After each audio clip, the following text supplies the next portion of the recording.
Welcome back to the channel. This is the Action Figure Grader, and as you can tell by my voice, I'm a little hoarse.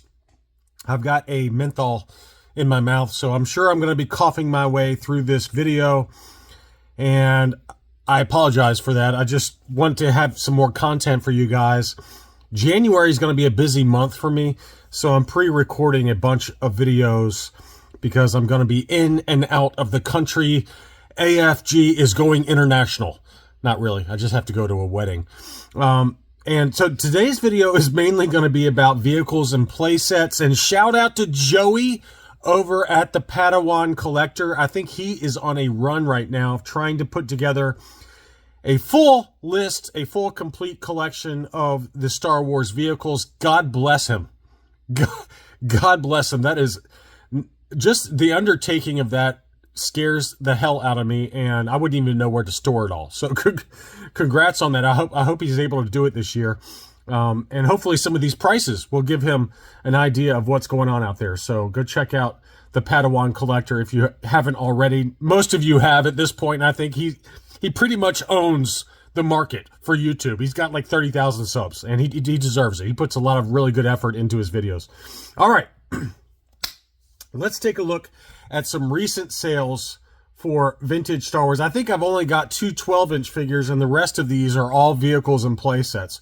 So you guys can get a sense of what's been selling and what the prices look like. Again, some of these are in different condition, but when I find interesting items, no matter what the condition, I like to at least point them out. And this is that special offer Landspeeder Gold Star Tech. The seller had two different special offer items that were very unique that I wanted to show you. So first is the Landspeeder. We've seen this before. Mint and sealed box. The R2-D2 and C-3PO come in little baggies, and it was just kind of a special offer for the Landspeeder. So this is just complete with the figures and the vehicle and then the box. And the box was in really nice shape. And even just loose like this, they are pretty desirable.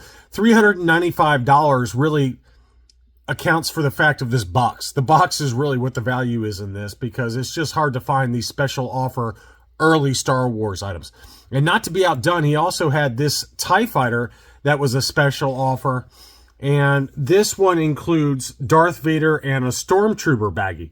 And I was getting it mixed up on the Hakes preview video for Jeff Jacobs. The special offer Darth Vader's TIE Fighter includes the backdrop, but it was the TIE Fighter, just the regular TIE Fighter, that included the baggies for Darth Vader and Stormtrooper. So I got the two conflated when I was making that preview video for Jeff's first session in January over at Hakes. But this TIE Fighter was super clean, very white, included the instruction sheet, catalog, and then obviously the loose figures. So this sold for $800, and it just shows you how expensive any of those special offer Star Wars items are, the vehicles especially. So Jeff's Darth Vader's TIE Fighter special offer was qualified 80, I believe, or maybe it was a qualified 75, somewhere in there. And, again, included that backdrop. And then there's also a special offer Slave 1 that includes a backdrop. So very, very rare items. I can't wait to see what those sell for in the January auction. But this one, again, was just loose complete with the box for $800. Big number there. Next up was the Cantina Adventure Set. That one sold for $311. The box had some tears and wear to it. And then here was the Creature Cantina Action Play Set that included a pretty nice box that sold for $163.50. So if you're looking for some play sets, and again, they're not perfect, but they at least give you a nice example to include as part of your collection. I think two different Droid Factories sold. So this one was a buy it now, loose complete with a box that was in pretty rough shape with some masking tape and things on it. So that one sold for $298.99. And then this one had a really clean box. I mean, you can see how beautiful that box was with all of the parts. It also did include an unused sticker sheet for the Droid Factory items, the little vehicle, as well as the sticker sheet for the three-legged R2-D2. So very, very clean condition, and that one sold for $350. So obviously sold for a little bit more, just given the condition of the box and the unused sticker sheet. Two 12-inch items I wanted to show you. So these were loose complete. Obviously, the window on this one had started to fall off on the IG-88, but it sold for $465, which seems like a really good deal given that a loose complete IG-88 without the box at all usually sells for anywhere on the low end, I'd say about this price of $465, but more commonly, a loose complete 15-inch IG-88 sells in that $600 to $800 range. So $465 for that seems like an absolute bargain, and great deal there. And then here was a 12-inch Boba Fett.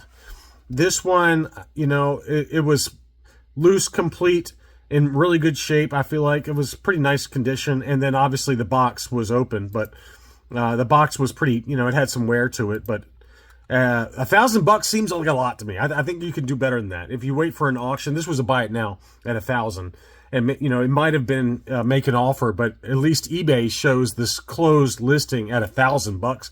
Don't pay $1,000 on that. I think you can get one loose complete in really good shape with a box for a little bit less than that, quite a bit less than that, really. I would personally aim for $600 to $700 max for a loose complete with the box. Loose complete without the box in good shape, I think you can probably find one of these 12-inch Boba Fetts in that $400 to $500 range pretty easily, if not even below that in an auction. Diecast, the only diecast item I wanted to show you was this.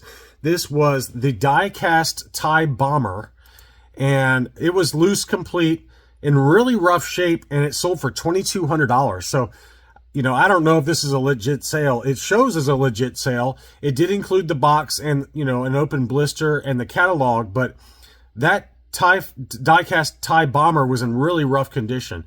And I think that personally, this is way too much to pay. A loose complete TIE Bomber, I think a good bottom line number to aim for in really good shape. This is not even in good shape. In good shape, $1,100. With the box, you know, I don't know how much you really add, you know, that really adds value when you're just including a blister in the box. But let's say $1,500 top in, maybe $1,600. To me, this is way too much to pay for a loose complete in the kind of condition it's in especially. So just be careful out there. Next up was Darth Vader's Star Destroyer with a box that was in really clean condition. Beautiful condition for that box. Beautiful. And there is the Star Destroyer with applied stickers, so keep that in mind. But that still only sold for $345, which I thought was a great deal. This is a great looking example of the box, though. I love the box art on this, always have. Next up is the AT-AT all-terrain armored transport with an ESB box, chin guns, as well as the instruction sheet. So very good shape on that one. And that one sold in an auction for $545. Seems probably about right for what it is. And be careful because there are repro chin guns out there. These look legit to me. But, you know, be careful because there are some fake ones out there. Next up was the Star Wars packaging for the X-Wing. This one had the Long Play logo on the box, along with a Luke and all the instructions and things like that. That one sold for $162.50. Very fair deal on that one.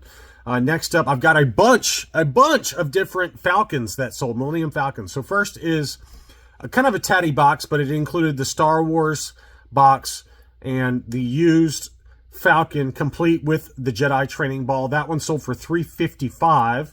This one from the same seller as the Darth Vader's battle, you know, the Imperial Death Star, not Death Star, the, God, I can't even say it now. Darth Vader's Star Destroyer action playset. So same seller had the Millennium Falcon with a really clean box. I mean, look how beautiful that box is. That is in really good shape there. And obviously it included the Jedi train. It looks like it says the training ball is included there. I don't see the, oh, there it is. There's the training ball. Okay, right there. So it included all the parts and it was very well laid out. But look at that box. That box looks like it came straight out of like a Toys R Us back in the day. And that one sold for $400, as it should have. That was a really good deal there relative to this one that sold in an auction for $355, and the box was in pretty rough shape. So this was a very fair price at $400. Next up, Gold Star Tech had several different Falcons for sale. First was a used Falcon along with the Empire Strikes Back box. That one sold for $152.50. But here was a beauty. This was a Return of the Jedi Millennium Falcon, and I think this would be qualified gradable.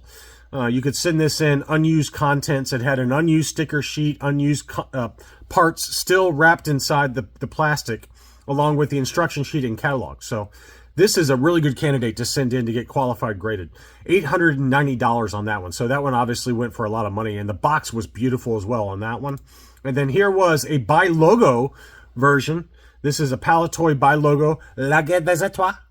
And this one had a used sticker sheet, unused Jedi training ball, and all the stickers were applied and all the parts were kind of inserted there. But that was a beauty. That one sold for $214. Really fair price on that one as well. Next up, we got some Tri-Logo boxes that I wanted to show you. First is the B-Wing fighter with the Tri-Logo box. That one sold for $207.50. Very fair. And we had the Imperial Sniper. That one obviously went for a lot of money because the parts were still appear to be still sealed inside the baggie there on that one, along with the harder defined Tri-Logo box for the Imperial Sniper. Obviously, this also came on a US kind of blister packaging, but that one was a beauty. That one sold for $516.90. And then this is a rare item, obviously used contents, but this is the Tri-Logo Ewok Combat Play Pack.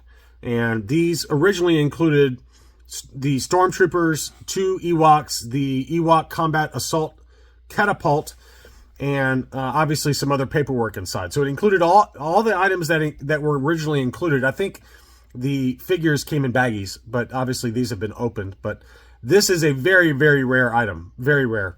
And that one still sold even in used condition for $720. So very desirable. There's obviously the Hoth play pack that included the Tauntaun along with Luke Hoth and Han Solo Hoth. And then there's one other one too, where you have the speeder bikes, 2 speeder bikes, and I think Wicket and a Stormtrooper, or a Biker Scout. So those were kind of the rare multi-packs that were packed in Tri-Logo boxes.